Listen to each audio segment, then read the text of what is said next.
There's a new empire rising, and most people don't even realize it exists. It's not built on land or gold or oil. It's built on data. Governments don't control it. Banks don't print it. And yet, it already decides what you see, what you buy, and what you believe. Every great civilization built its power on one thing: the control of money. Rome had silver, Britain had gold, America had the dollar. But now, power is shifting again. Artificial intelligence is quietly becoming the new currency, and the pattern that destroyed every empire before is already repeating in digital form. Long before coins or banks, people traded whatever they had: salt, shells, livestock, labor. It worked only when both sides believed in what they were getting. In Africa and Asia, cowrie shells became currency. They were beautiful, rare, hard to fake, but more importantly, everyone agreed they had value. In Micronesia, the islanders carved giant stone discs, rye stones, some taller than a man. They couldn't be moved, but the entire village remembered who owned which one. Ownership existed only in the collective mind. That's what made it powerful. The value wasn't in the object, it was in the agreement. That's when humanity invented something extraordinary: shared imagination. Money became the first story we all agreed to believe in. And that story unlocked civilization. It let strangers trade without blood ties. It let cities grow, armies rise, and kings rule.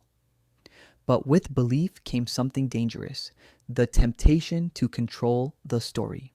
Around 600 BC, in Lydia, modern day Turkey, someone did something revolutionary. They stamped a piece of metal with a royal seal. That was the first coin, a physical promise that this gold, this silver, held value backed by a ruler's word. Money stopped being personal, it became political. Fast forward to Rome, the greatest economic machine of its time. The denarius, a small silver coin, carried Caesar's face. The emperor's image burned into every transaction. It said, "You don't just trust the silver, you trust Rome itself." For centuries, it worked. Trade expanded from Britain to Egypt, roads connected continents. Rome's economy ran on faith in metal, but empires always want more than they can afford: wars, palaces, bread for the mob. So emperors started cheating. They diluted the silver: 90%, then 70%, then 5%. The coins looked the same, but inside they were hollow. Inflation exploded. Soldiers demanded gold, not silver. Farmers refused worthless coins. The empire cracked. Rome didn't fall in a day. It fell when its money stopped telling the truth. Centuries later, Spain would repeat it. They discovered oceans of silver in South America, Potosi, the mountain that ate men and minted empires. Ships carried endless wealth across the Atlantic, but too much money poisoned the system. Prices soared tenfold. The silver lost value. Spain defaulted 4 times in 40 years. The richest empire in history went bankrupt. Britain followed with its own hubris. They ruled a quarter of the world. But after 2 world wars and mountains of debt, the pound collapsed and the dollar took its throne. Every metal empire tells the same story. When you believe you've mastered value itself, you've already begun to lose it. Gold was too heavy for global trade.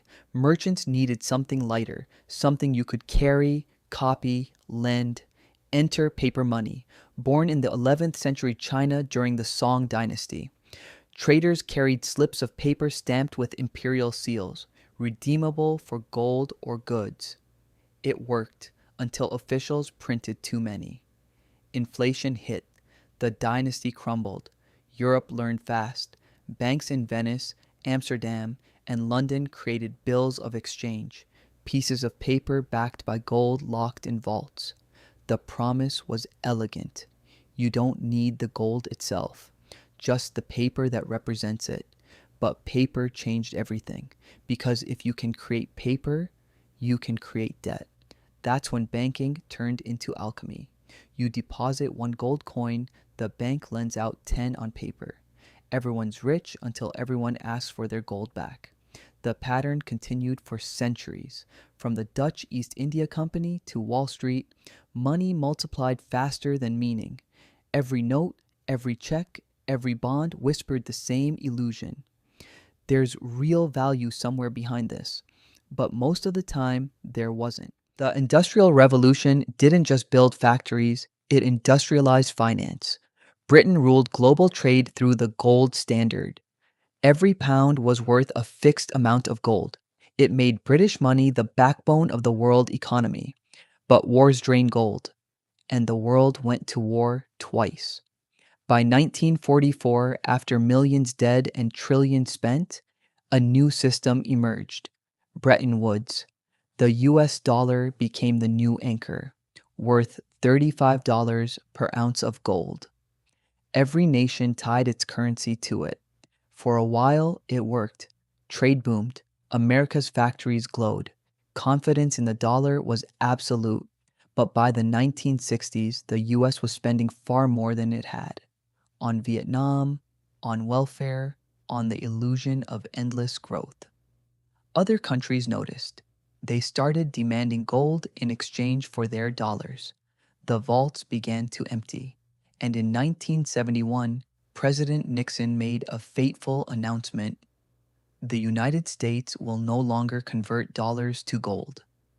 In one sentence, the world left reality. Money was no longer tied to anything. It was just paper, backed by promises and power. At first, nothing collapsed.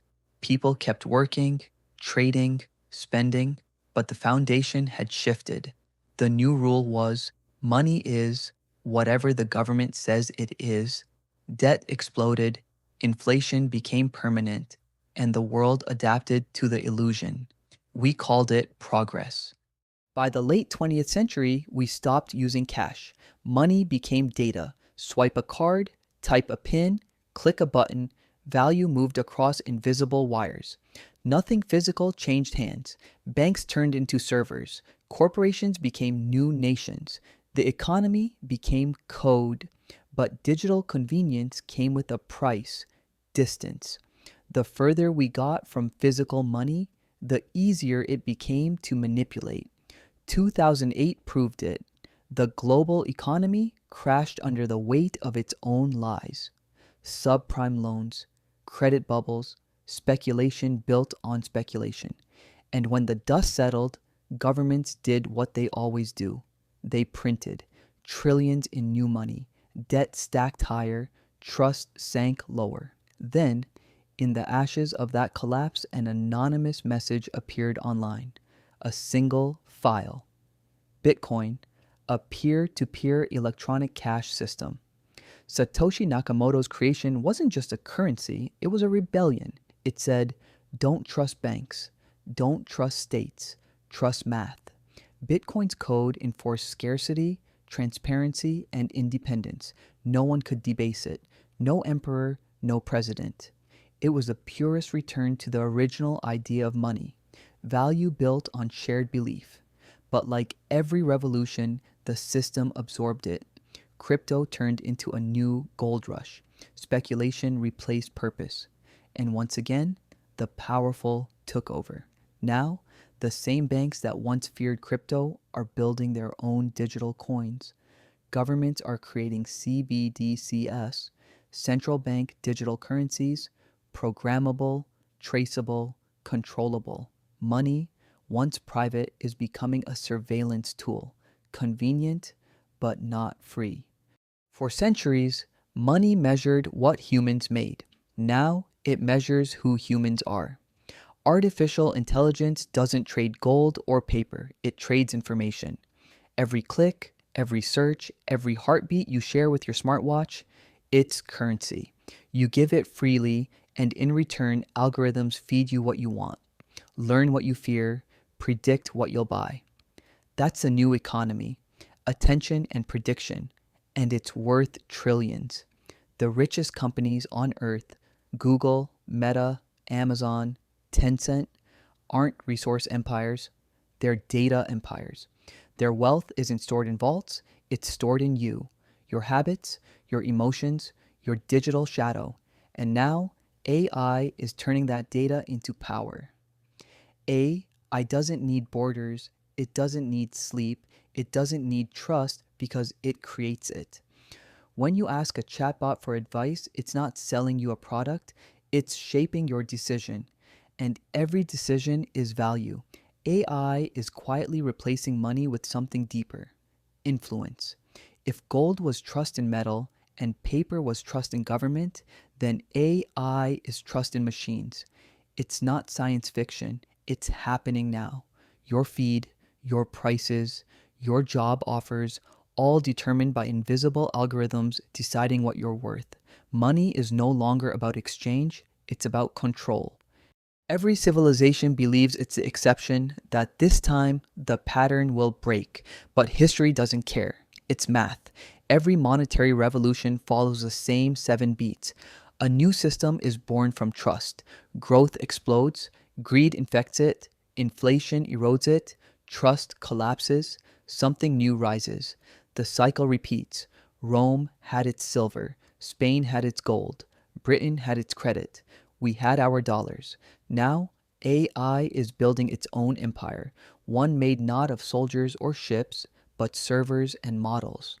And here's the question: are we the citizens of that empire or the currency it runs on? Because when money becomes information and information becomes intelligence, humanity itself becomes the asset. The decline won't come through battles or chaos. It'll come through updates, new terms of service, a quiet rewrite of the rules. Until one day, we realize we don't just use the system, we are the system. So what happens next? Every empire of money believed it would last forever. None of them were right. The next era won't be decided by bankers or emperors. It'll be decided by coders, engineers, and the AI systems they build. Maybe we'll create a fairer economy, transparent, decentralized, intelligent. Or maybe, like every empire before it, the new system will serve its creators until it outgrows them too. The pattern has never broken, it only resets. And every reset begins with the same thing: belief. Because money has never been about gold or paper or code. It's about faith in the story that connects us all. And the question is, what story do you believe in now?